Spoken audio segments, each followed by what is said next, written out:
nombre es Viviana Yepes, yo soy médica general de la Universidad San Martín de Medellín, soy psiquiatra de la Universidad del Valle. 3 años después de estar ejerciendo como psiquiatra, hice una maestría en psicoterapia y hace más o menos 1 año y medio me formé como terapeuta en terapia dialéctico-conductual, que es una terapia como especializada para pacientes con trastornos de las emociones, alto riesgo suicida y trastorno límite de personalidad, aunque esto tiene pues también como otras indicaciones y otras cosas en las que puede servir, pero básicamente como para ese tipo de trastornos.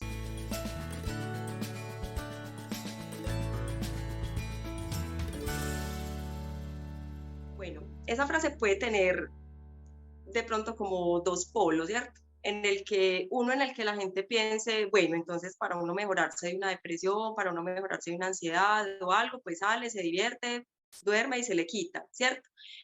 Básicamente esa no es mi interpretación, sino que estas dos cosas, ahí hablamos de emociones y de descanso, ¿cierto? Así interpreto yo como la frase y me gusta mucho. Cuando yo digo ahí como una larga risa, hablamos de todo este tema de regulación emocional, ¿cierto? O sea, estar equilibrado a nivel afectivo es muy importante en la vida para todo, para funcionar, ¿cierto? Si uno está equilibrado emocionalmente, probablemente funcione mejor en el trabajo, en las relaciones interpersonales, en las relaciones de pareja, en los temas de crianza, ¿cierto? Eso es muy importante. Y el sueño como vital reparador que evita como muchas otras enfermedades subyacentes. Ese tema del sueño daría para hablar mucho, mucho tiempo, pero básicamente el mensaje grande de esa frase es que el descanso es vital para uno regularse en muchas funciones de la vida.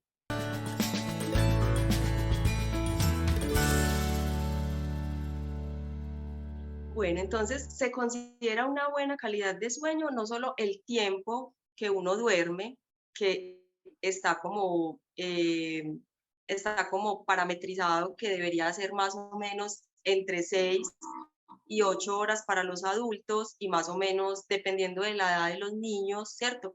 Hay niños que el periodo de sueño adecuado pueden ser entre 10 y 14 horas. Eso depende mucho como del ciclo vital, pero estamos hablando pues como de adultos, creo que la pregunta va dirigida hacia eso, que también es como solo lo que yo veo. Un buen periodo de sueño podría ser definido el que va entre 6 y 8 horas, hablando de tiempo, a veces hasta 10 horas. Pero lo importante del sueño no es solo el tiempo, sino la calidad del sueño. Yo puedo dormir 10 horas y levantarme fatigado, cansado, decir, siento que no dormí nada, que no descansé. Son frases muy comunes de los pacientes. Doctora, yo duermo 12 horas y me levanto como si hubiera dormido toda la noche, ¿cierto? Entonces no solo hacemos alusión al tiempo, sino a la calidad. La calidad del sueño es importante porque si no se llega a esa fase, el sueño tiene dos fases, ¿cierto? Una fase como superficial, entre comillas, y una fase profunda. Si uno no llegara en ningún momento de la semana a esa fase profunda del sueño, que es como la fase reparadora, hay muchas funciones cerebrales que se afectan, ¿cierto?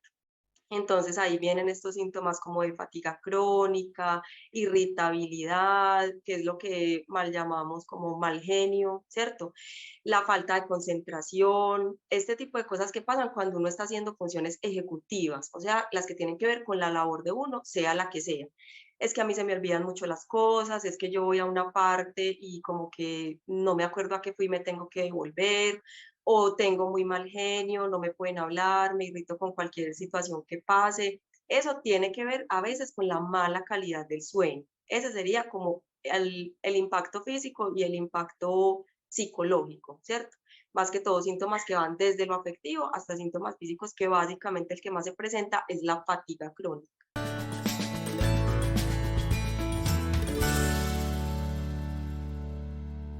Hay unas recomendaciones que son generales, pero recordemos siempre que cuando los médicos damos recomendaciones generales, eso no reemplaza como la consulta individual. Hay casos muy especiales, ¿cierto? Porque hay trastornos del sueño que son por cosas estructurales del cerebro. Se puede tener alguna enfermedad, alguna deficiencia vitamínica, puede tener problemas de la tiroides, ¿cierto? Ya como cosas que son estructurales del cuerpo que hace que uno no descanse bien.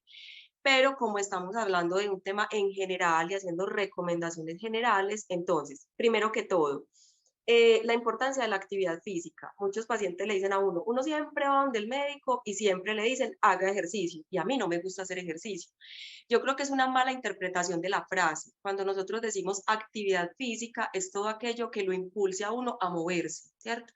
No es vaya al gimnasio, inscríbase, levante peso y vuélvase musculoso. No es la interpretación que le da el médico, es muévase, lo que a usted le guste hacer.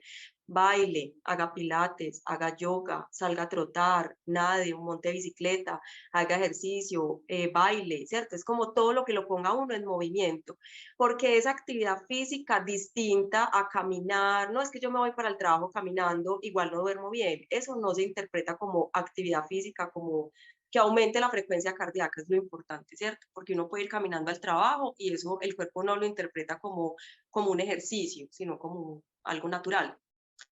Entonces, hacer actividad física en el día, eso puede favorecer enormemente como el descanso en la noche, porque usted llega más fatigado. Entonces, en la noche su cerebro va a interpretar, estoy cansado, vamos a descansar, ¿cierto? Esto de las rutinas, Heidi, que mencionabas al principio, son súper importantes. Las personas somos muy dadas a, como yo en semana trabajo y madrugo, entonces de lunes a viernes me acuesto a las 8 de la noche, pero el fin de semana me acuesto a las 2 de la mañana, a las 3, a las 4 o paso derecho. Esa alteración de los ciclos circadianos puede influir mucho en la mala calidad del sueño. La idea sería que uno tuviera las mismas rutinas de sueño de domingo a domingo, ¿cierto? Acostumbrarse así para que al otro día el cerebro interprete, ya descansé, es hora de levantarme, pero cuando uno empieza, hoy me acuesto a las 3 de la mañana, mañana me acuesto a las 8, a las 10, a las 11, las personas que toman medicamentos a veces se lo toman a horas muy distintas, entonces como que todo se empieza a volver un poco más complejo y se dificulta como ese manejo de los trastornos del sueño.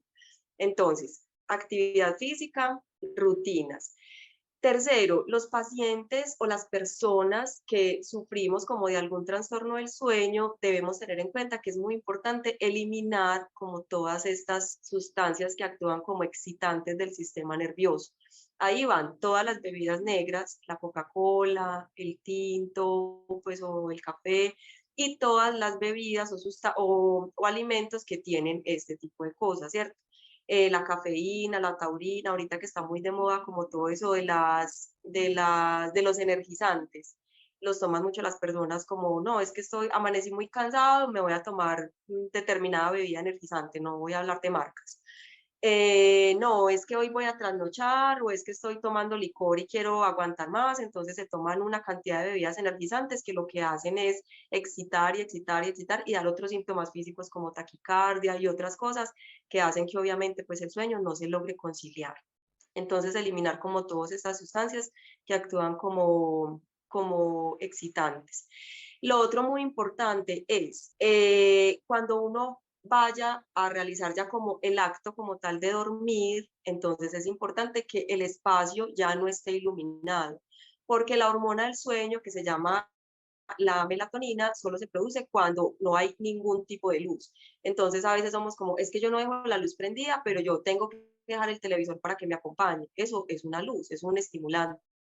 ¿Cierto? Entonces, que la habitación esté como, o el sitio donde vayamos a dormir, esté como en condiciones óptimas de oscuridad para que el cerebro pueda producir esa melatonina. Ese pico de melatonina tiene una hora como muy clave y es más o menos entre las 2 y las 4 de la mañana. Ahí es que se da el sueño más profundo porque ahí se da el pico de melatonina.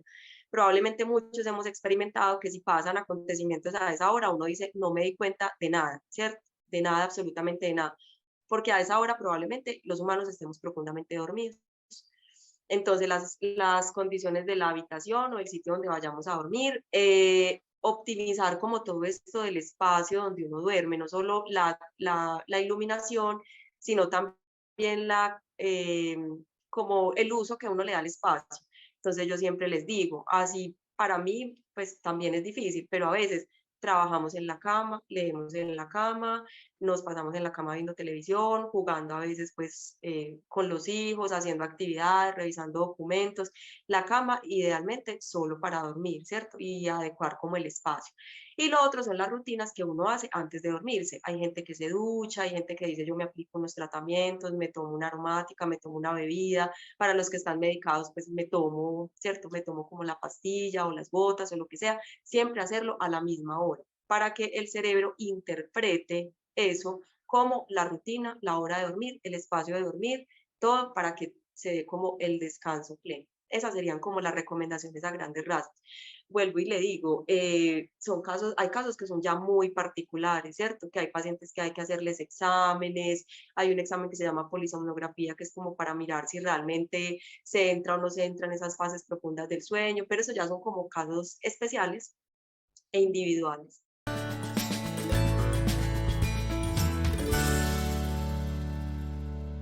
No solo la meditación, sino una práctica que se llama mindfulness. Yo, ahí como también en mi perfil, alguna vez les hablé de lo que es el mindfulness. Entonces, no es como sinónimo de meditación, sino que la traducción real es como atención plena o conciencia plena. Eso es muy importante también, tiene mucha influencia a la hora de tener una buena calidad del sueño, porque a veces nos acostamos con la cabeza llena de mil cosas. Mañana tengo que hacer esto, tengo que pagar el recibo, mañana tengo pico y placa, mañana tengo una reunión, mañana llego tarde a la casa, ¿cierto? Entonces nos acostamos como con la mente llena de un montón de cosas. Cuando practicamos mindfulness o meditación, lo que hacemos es como tratar de dejar la mente en blanco y hacer alguna práctica que en ese momento nos genere como bienestar emocional. Cuando hablamos de meditación, sí es como disponer el espacio, que no haya ruido, posiciones específicas, ¿cierto? Puede ser a través de la lectura, de un audio, de un podcast o de algo pues como específico. O simplemente dejar la mente en blanco y la gente, por ejemplo, que aromatiza, que prende velas, ¿cierto? Esa es como algo ya más, como más planeado, el hecho de meditar. Hacer mindfulness es solamente dejar como la conciencia plena en lo que estamos haciendo. Entonces, listo, voy a dormirme ya. Hay unos ejercicios que son de respiración, hay otros que incluyen, por ejemplo, esencias, aceites y todo eso, que también ayudan mucho como con la calidad del sueño. Pero es como dejar la mente en blanco y tratar de concentrarnos. Respiración, expiración, es el momento de dormir. Voy a tratar de concentrarme en este momento presente, tratar de dejar como a un lado todas esas preocupaciones para que el acto de dormir como tal no esté lleno como de toda esa información. Eso es complejo, a veces la gente le dice a uno, yo trato y trato y trato de hacerlo y no lo logro, eso es muy difícil. Puede que hayan otras cosas asociadas a eso, que eso era lo que te iba a decir al principio. A veces el insomnio, la mayoría de las veces el insomnio no es el diagnóstico, es la manifestación de alguna situación que tiene que ver con lo afectivo. Generalmente que depresiones o ansiedades, ¿cierto? Que hacen que la calidad del sueño se afecte y otras cosas, ¿cierto? Algo que se llama trastorno de ajuste, los duelos, otras cosas, pero generalmente hacen alusión, se relacionan, perdón, con o la depresión o la ansiedad. Es una causa muy común de trastornos del sueño. Generalmente el insomnio o eso no es el diagnóstico, es como la punta, como decimos por ahí, es como la punta del iceberg, no es como tal la causa. Que sea la causa primaria, casitos muy específicos de lo que les hablaba ahorita, pacientes que ya nada me funciona, ni los manejos farmacológicos, ni los no farmacológicos, entonces se llevan a exámenes y podemos descubrir que hay otras cosas asociadas.